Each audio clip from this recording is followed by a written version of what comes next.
भक्तगणों, आज हम आए हैं माँ भद्रकाली विद्या संदरबार आध्यात्मिक धाम में महंत पुरुषोत्तमानंद दास महाराज जी के यहाँ, जिन्होंने भूमिगत समाधि ली थी। आज हम चर्चा करेंगे महाराज जी से। आप लोगों ने समाचार में देखा होगा कि महाकालेश्वर में एकदम से अचानक अग्निकांड हो गया। वो क्यों हुआ? प्रणाम महाराज जी, आशीर्वाद बना रहे। जय भवानी, जय श्री महाकाल। जय श्री महाकाल। महाराज जी, आपका इस पे क्या बात है कि ये महाकाल में इस तरह की चीज कैसे हो गई? अग्निकांड हो गया इतने बड़े ज्योतिर्लिंग में, क्यों? इसके कई कारण हैं। मैं कुछ कारण आपको बताऊं।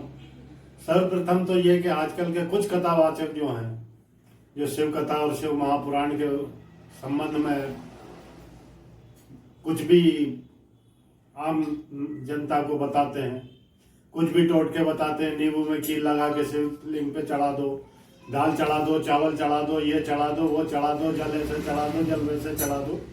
तो ये सब जो हो रहा है, तो शिव जो है वो साधक हैं। शिव ही महाकाल हैं। जो ऐसे शिव जो हैं वो जब साधना में रहते हैं तो उनको कोई छेड़छाड़ करे उनके साथ तो वो उचित नहीं है। और सीधा सा उत्तर यह है कि शिव जी को जल अर्पित बिल्कुल सीधे सीधे किया जाता है, ना कि कहीं इधर से चढ़ा दो, कहीं उधर से चढ़ा दो। ये सब गलत है। जो भी ये कथावाचक बता रहे हैं उल्टे सीधे काम करना पब्लिक को, उसके कारण ही ये अप्रिय घटनाएं घट रही हैं। क्योंकि साधना में जब शिव रहते हैं तो माँ पार्वती, माँ भगवती भी उनसे कुछ नहीं कहती हैं और शांत होकर उनके साथ एक तरफ साधना में वो भी बैठ जाती हैं। इसी प्रकार हम लोगों को भी ये चाहिए कि जब शिव जी से आप जल अर्पित करें तो बिल्कुल शांति पूर्वक ध्यान अर्पित करके, ध्यान मग्न होकर उनके शिवलिंग पर जल को अर्पित करना चाहिए, सीधे सीधे, ना कि यहाँ वहां।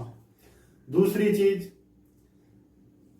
महाकाल दर्शन में भक्तगण जब जाते हैं तो आजकल वहां व्यवसाय सा बन गया है। वहां के पंडित जो हैं या तो पैसा लेके दर्शन कराते हैं, या फिर गरीब व्यक्ति जो होता है वो ठीक से दर्शन नहीं कर पाता।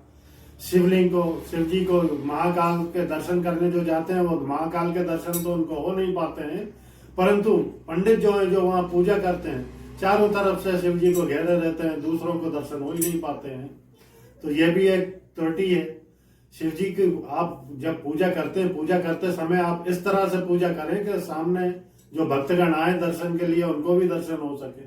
जब पूरा आप उनको छुपा लेंगे और आपकी पीठ भक्तों को दिखेगी तो शिव जी के दर्शन तो वहां हो ही नहीं पाएंगे ना। ये भी एक कारण है। महाराज जी, मैं आपसे ये और पूछना चाहूंगा कि शिव साधना में रत है, परंतु इसमें किस तरह से किया जाए कि शिव जी का क्रोध ऐसे ना हो और जन कल्याण होता रहे। आपने समाधि ली है, आप शिव जी को ज्यादा अच्छे से जानते हो, कृपया हमारे भक्तगणों को बताने कष्ट करें।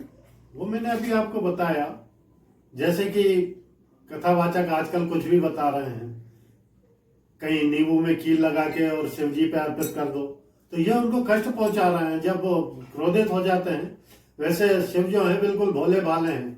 उनको आप प्रेम से जल अर्पित करेंगे तो वो कभी किसी को हानि नहीं पहुंचाएंगे, बल्कि आशीर्वाद प्रदान होगा उनका, और आपके जीवन में सुख, शांति, समृद्धि की प्राप्ति होगी। लेकिन जब कील और नींबू और फलाना और ढिकाना उल्टी सीधे जब उन पे अर्पित करोगे तो हानि ही पहुंचेगी आपको, उससे लाभ नहीं हो सकता। महाराज जी, इसी तरह से आपका आशीर्वाद बना रहे एवं आप भी साधना करें, जय शिव जी क्रोधित ना हो। जय भवानी। जय भवानी महाराज जी।